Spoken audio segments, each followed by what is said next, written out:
هو انت يعني بتعملي ايه طول النهار؟ هو انت انت قاعده يعني ما بتعملي ايه بتعمليش يعني طول حاجه. النهار؟ انت قاعده ما بتعمليش حاجه. انا انا مش بس بقدم حاجه للعالم، انا اللي باخد بالي من كل التفاصيل الصغيره اللي محدش شايفها. انا اللي بطبخ وبنظف وبرتب وبنظم وبغسل، كل يوم نفس الروتين، بس محدش بيعرف التعب اللي وراه.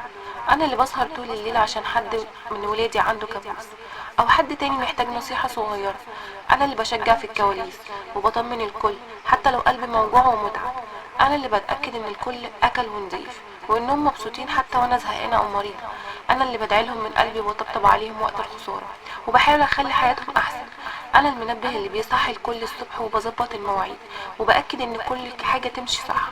انا المكان الامن اللي ولادي بيجوا ليه لما الدنيا تكون تقيلة عليهم، لما يحسوا بالضغط او القلق.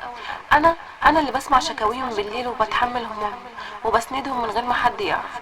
انا اللي براجع واجباتهم وبظبط شنطهم وبظبط هدومهم وبستعد معاهم للمدرسة. انا اللي بحضر لهم الاكل وبتأكد انهم بياكلوا صح وانهم مبسوطين وان كل يوم يعدي عليهم بالسلامة. انا اللي ببكي لو تعبوا او زعلوا وبفرح من غير سبب لما اسمع ضحكتهم. انا اللي بقسم وقتي بين البيت والشغل والمسؤوليات.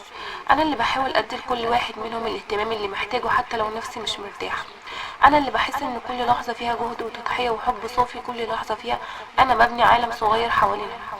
انا اللي بصنع لحظات الامان والحب والراحة. انا اللي بخلق الضحكة والطمأنينة في بيتنا. انا اللي بتعب وضحي عشان الكل يكون مبسوط حتى لو انا زهقانة او تعبانة. انا مش بس انا العالم كله. انا اللي كل حاجة حواليا ماشية بسبب صبري، حبي وتفكيري المستمر. انا اللي كل يوم بيعدي اتعلم حاجة جديدة، اصبر اكتر واحب اكتر. انا اللي بحاول اربي اولادي يكونوا افضل، مش بس في المظاهر لكن في الاخلاق والحب والاعتماد على النفس. لما حد يقولك مش بتعملي حاجة، لا، ارفعي راسك، انت مش بس بتقدمي حاجة، انت نفسك العالم كله.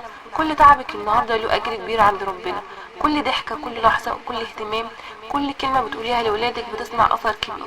انت البطل الحقيقي اللي محدش شايفه بس اثره موجود في كل لحظة، في كل عين امان، في كل ابتسامة. انت اللي بتعملي كل ده من قلبك وربنا شايفك ومكافئك بأضعاف. خليكي قوية وافتكري دايما انت اعظم، انت العالم كله.